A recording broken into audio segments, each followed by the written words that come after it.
வணக்கம். நமக்கு எண்கணி ஞானத்தையும் வேத ஜோதிட ஞானத்தையும் ஆன்மீக ஞானத்தையும் வழங்கிய அனைத்து குருமார்களுக்கும் நன்றி. என்ற அதே வேளையில் இது ஒரு ஜோதிட விளக்கு வீடியோ விருப்பமில்லாதவங்க கடந்து போயிடலாம்.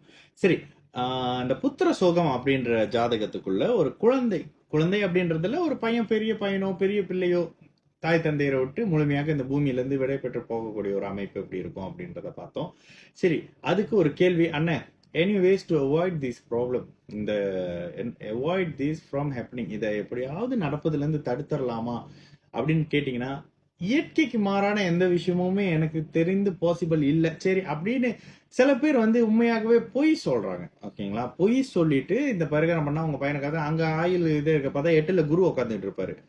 8ஆம் இடம் சுபத்துவமான ஆயில். சரி, இந்த வீடியோல ஆயிலை எப்படி கணிக்கிறேன்? இல்ல சில பேர் எனக்கு எவ்வளவு நாள் வாழ்வேன் அப்படின்றதெல்லாம் கேக்குறீங்கல்ல. சரி, உங்களுக்கு உங்க வீட்டுல இருக்கிறவங்களுக்கு ஜாதகத்தை தூக்கி எடுத்துட்டு ஆயிலை எப்படி கணிக்கிறது? முதலாவது நிலையாக லக்னம் லக்னாதிபதி. எப்பயுமே லக்னம் லக்னாதிபதி சுப அமைப்புல இருந்துருச்சு. லக்னத்துல குரு அமர்ந்துட்டாரு, லக்னாதிபதி சுக்கரனோட சேர்ந்திருக்காரு. இயல்பாகவே 80-90 வயசு வரைக்கும் வாழ போறாருன்னு அர்த்தம். அதுக்கப்புறம் தான் 8ஆம் பாவகம், 8வது அதிபதி சனி. அப்ப லக்னம் லக்னாதிபதி வளர்த்துட்டாலே 75 வயசு வச்சுக்கோங்க.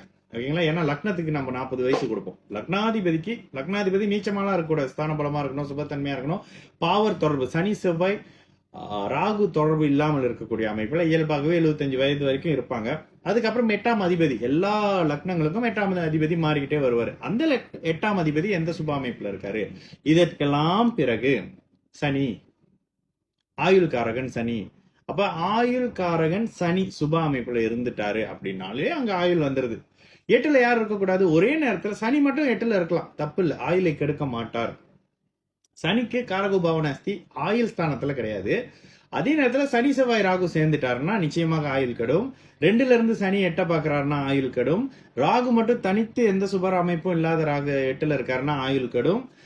லக்ன அவயோகராக செவ்வாயோ சனியோ தனித்து, சனி இல்ல செவ்வாய் இருக்கும் பொழுது நிச்சயமாக கெடும். செவ்வாயோ சனியோ தனித்து தான் பாவகத்தையே சுபத்தன்மை இல்லாம பார்க்கும் பொழுது ஆயுள் கெடும்.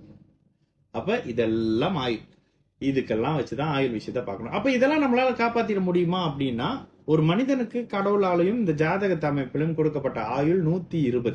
ஓகேங்களா? தசாபுத்தியின் அடிப்படையில. அப்ப இங்க யாருமே சொல்ல முடியாது. எவ்வளோ ரொம்ப கொஞ்சம் மக்கள் மட்டுமே அந்த மாதிரி வாழ்றாங்க. ரொம்ப ரொம்ப ரொம்ப குறைவு. ஓகேங்களா? ரொம்ப ரொம்ப ரொம்ப குறைவான மக்களே அந்த மாதிரி வாழும் பொழுது, அப்ப இதெல்லாம் நம்மளால ஏற்றுக்க முடியுமா, எக்ஸ்ட்ராவா கொண்டு போய்க்க முடியுமானா நிச்சயமா பாசிபிள் இல்லைல்ல.